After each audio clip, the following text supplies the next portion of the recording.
दुआ की, रो रो कर दुआ की, और खुदा ने उसकी दुआ को सुना, उसे देखा, अपनी गलतियों खताओं का इकरार किया।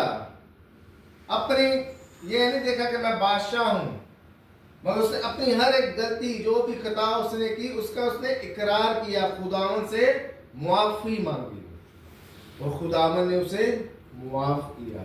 और दुआ में हमें अपने गुनाहों की मुआफी मांगनी है, मुंह से नहीं, सच्चे दिल और ईमान से, ताकि खुदावन हमें मुआफ करे और हमारी जिंदगी को बदले। आमीन। क्योंकि खुदावन जो है वो डॉक्टर का डॉक्टर है, हकीम का हकीम है, और शिफा देने वाला हमारा खुदावन ही है। आमीन। जब उसने खुदावन उसकी दुआ सुनी, खुदा ने क्या बोला कि तीसरे रोज तू टेंपल में जाना, तो खुदा ने उसे शिफा बख्शी। आमीन। हमें ऐसे भी हमारी जिंदगी में मुआफ करना और मुआफ करना सीखना चाहिए।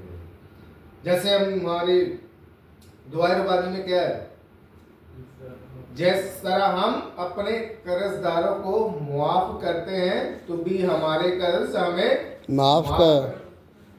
हम माफी तो मांगते हैं, क्या हम अपने कर्जदारों को माफ करते हैं? ये हमें सोचने की जरूरत है। हमें माफ करना सीखना चाहिए। जैसे खुदा अपने बच्चों को माफ करता है, हमें भी ऐसे एक दूसरे को माफ करना चाहिए। जब हम माफ करते हैं तो हमें माफी मिलती है। अगर हम ये सोचे हमें माफी मिलेगी, हम माफ ना करेंगे, ऐसा कभी नहीं होता। जब हम माफ करते हैं तो हमें माफी मिलती है। आमीन। तो हमें माफ करना सीखना चाहिए। जब हम दुआ करते हैं तो हम अपने लिए भी माफी की दुआ करें और दूसरों के लिए भी हम दुआ करें कि है खुदा मैं उसे माफ करता हूँ, जो भी उसने गलती खता की है, जो भी उसने बुरा बोला है, तो उसे भी माफ कर और उसे बरकत दे। जब हम दूसरे के लिए बरकत मांगते हैं तो खुदा हमें भी बरकत देता है। आमीन। आमीन। और लास्ट है Philippians 4:6-7।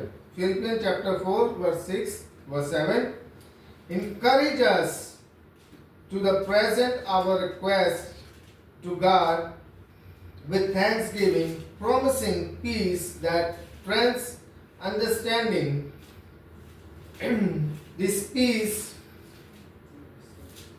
guards our heart and mind, allow us to embody the Lord's vision of love and compassion by practicing prayer daily.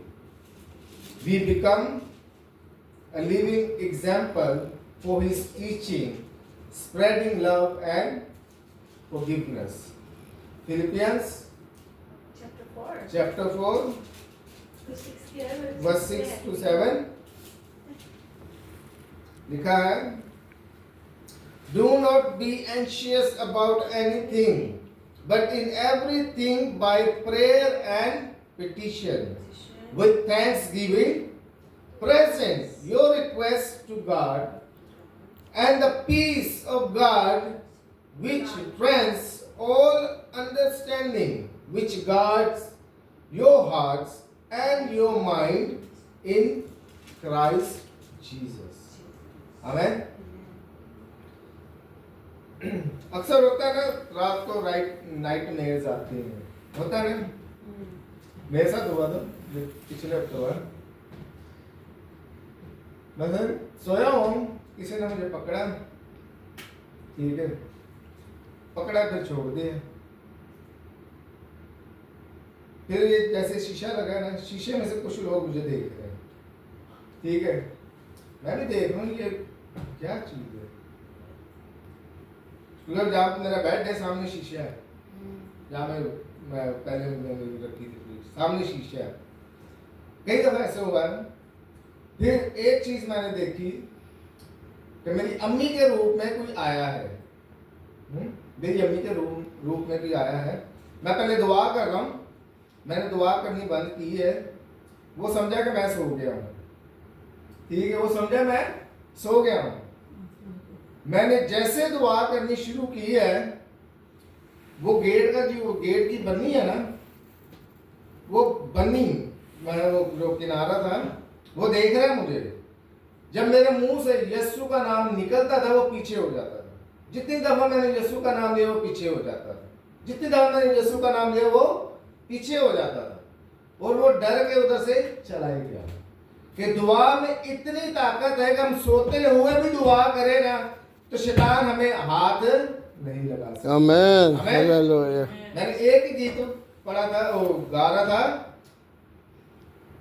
यीशु नाम में कुदरत पाई जाती है, पाक कलाम में कुदरत पाई जाती है, और यीशु का लहू हमें हर बीमारी, हर एक हादसे से बचाता है। आमीन। आमीन। वो लहू जो कलवरी पे 2000 साल पहले बहाया था, वो आज भी हमें प्रोटेक्ट कर रहा है। वो आज ही हमें बलाओं से, मुसीबतों से बचा रहा है। आमीन। इतनी पावर है यीशु नाम में।